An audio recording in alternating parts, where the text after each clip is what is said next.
And then we got Friday Night SmackDown, which Saturday Collision. Before that, I skipped the show to get to the good parts.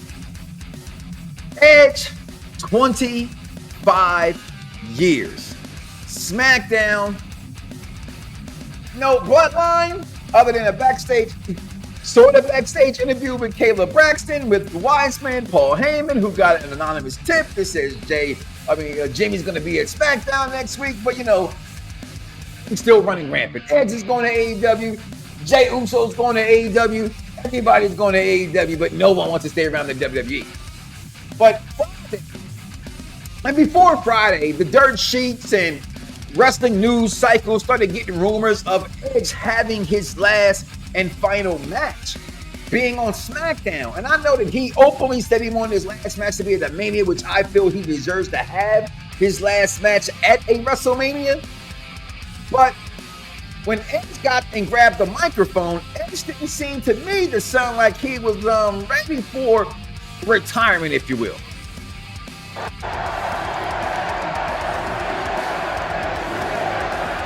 I tell you what, I need this shillelagh to stand up right now. Goddamn. What can I say about Sheamus? Everything I said last week in Calgary is true. He is the reason that I was able to get back in here. That's no lie. That's no character.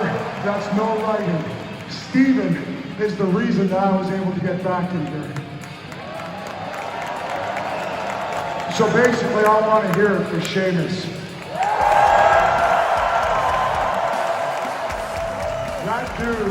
That dude has showed all of you the work ethic that he has, and that's why you still react to him all these years later. And damn, he hits like a mule. I'm okay if that's one and done. Well, seriously though, man, what can I say?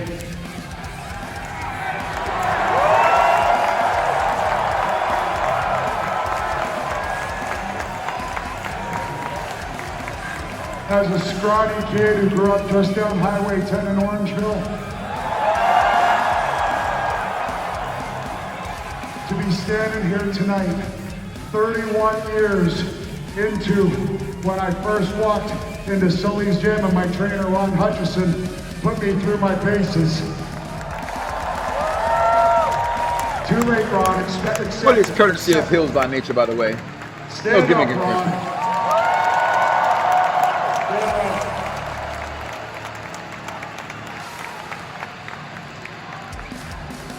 That man gave me my wrestling training for free because I was a kid from a single parent household and there was no way I could afford it. And that man trained me for free.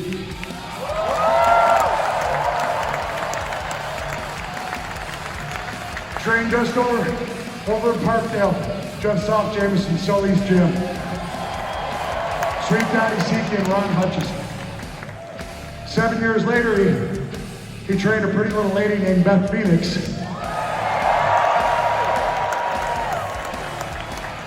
And thanks to this company, I met my wife and the mother of my beautiful children.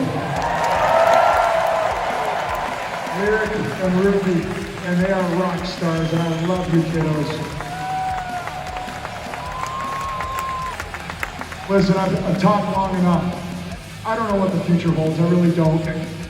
I gotta sit home this week, lick my wounds, talk to my family and see what they want me to do. But what I can say, Toronto, is thank you.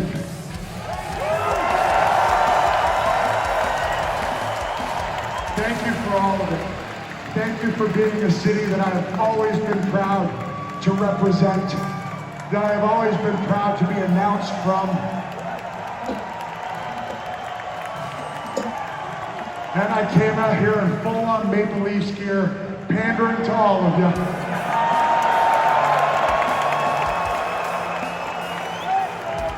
But no matter where I make my main residence, this is always first in my heart. I am Canadian first and foremost, and I am so damn proud of that. All right, so The rest of that stuff don't even matter. Okay?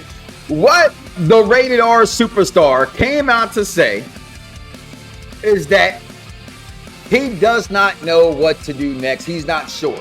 Now, let's speak actual factuals to what wrestling fans that are the dirt sheets that I try to kill will try to lift you up by, to get you by the bootstraps. What's going on, Charmaine? It's up to me. I've always loved it. It's my favorite wrestler. Nice. And that is, contractually, Edge's contract is up. Contractually. But we're talking contracts. That's nothing but getting a signature on a dotted line. I believe he will get his send-off a la Taker-esh at this year's WrestleMania in Philadelphia, perhaps. That was his goodbye to home, pay respects to home. We got that up there. We love it. We got the respect out to homes. That's great. But I believe Edge will have a final run in the WWE, not what we saw on Sunday. That's no dirt sheets telling me that. That is just the reason why this is called the show for the intelligent wrestling fans. It's really just that simple. He heard the speech there. If he was retiring, as they would say, he would have said that he was retiring and that was his last match. And that was not what was said.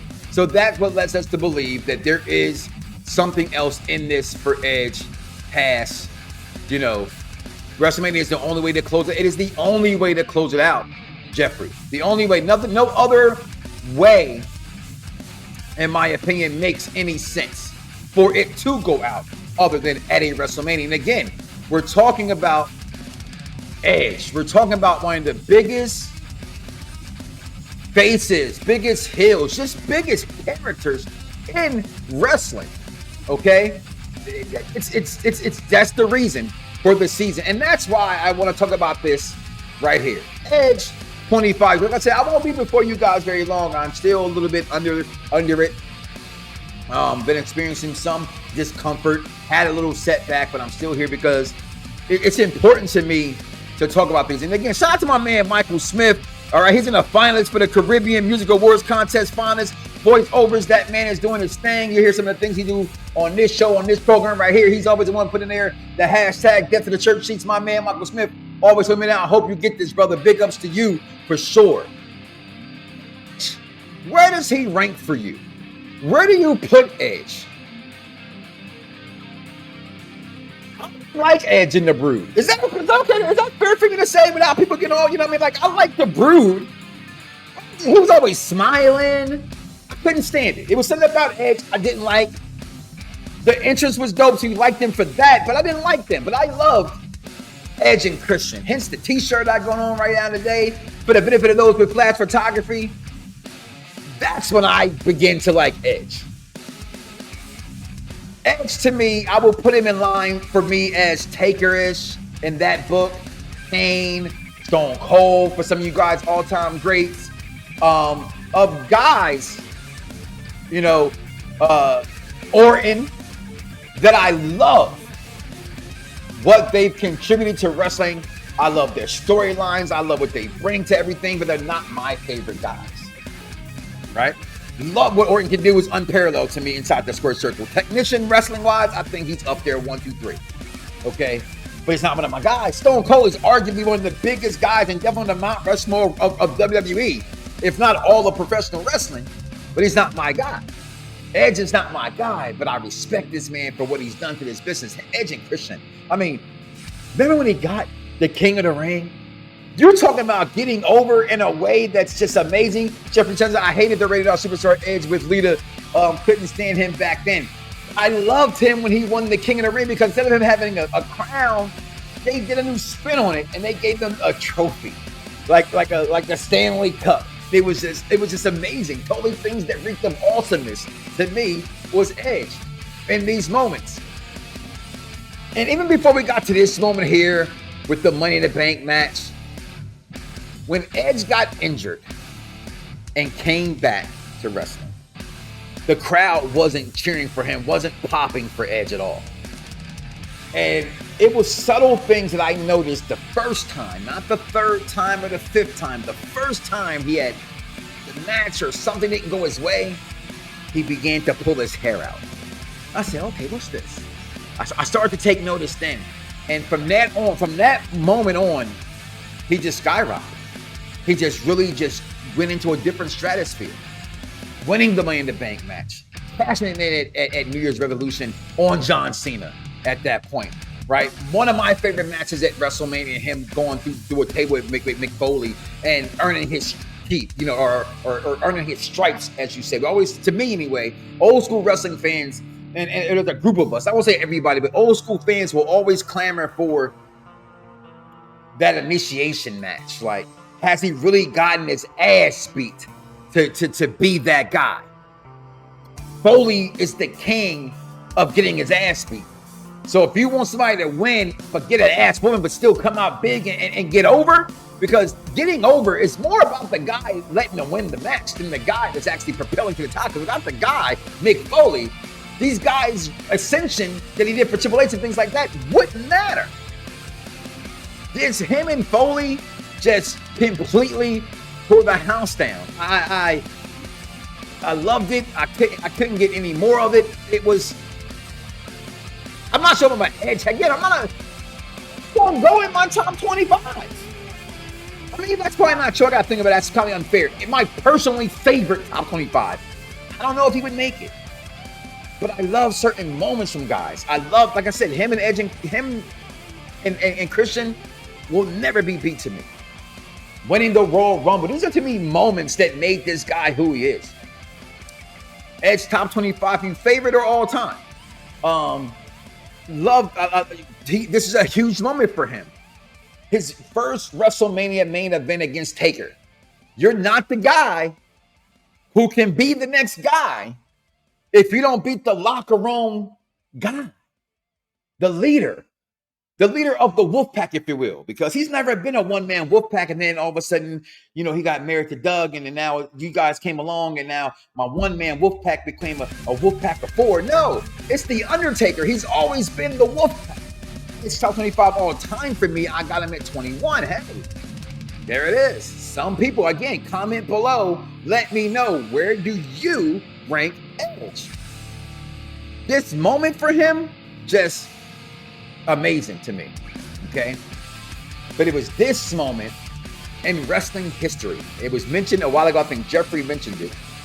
Will go down forever in wrestling infamy, okay? It will. It will always go down in wrestling infamy for me, because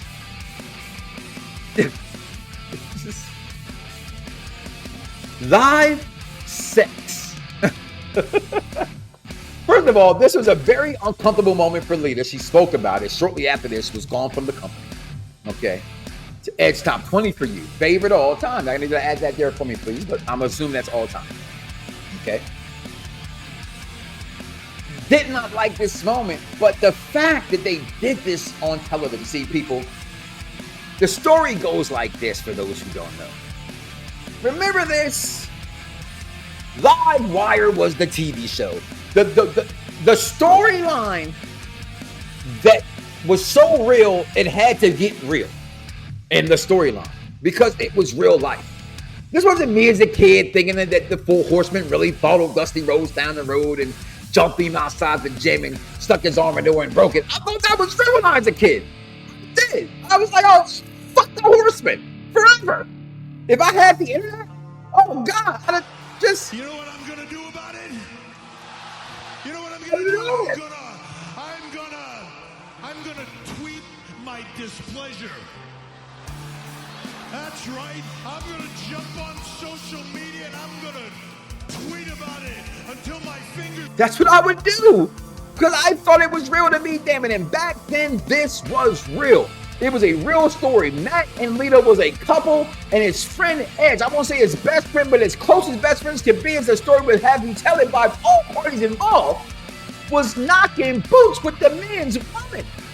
It turned into a real-life robbery that, for what it's worth to me, did not have the greatest matches, because you just saw it was so much tension. Every time you saw it, it was like you were waiting for someone to get really hurt. But after all of that, they continued their storyline with Edge. This is what made him the rated R superstar. This is why on the stage, I hear clearly Okay? Was moments like this right here on television to cap it off at SmackDown. We're talking about SmackDown. Not a Mania, not a Raw that used to be must-see television. We're talking about SmackDown. I'm going to end my career on SmackDown? No, man. Edge deserves better than a SmackDown send-off.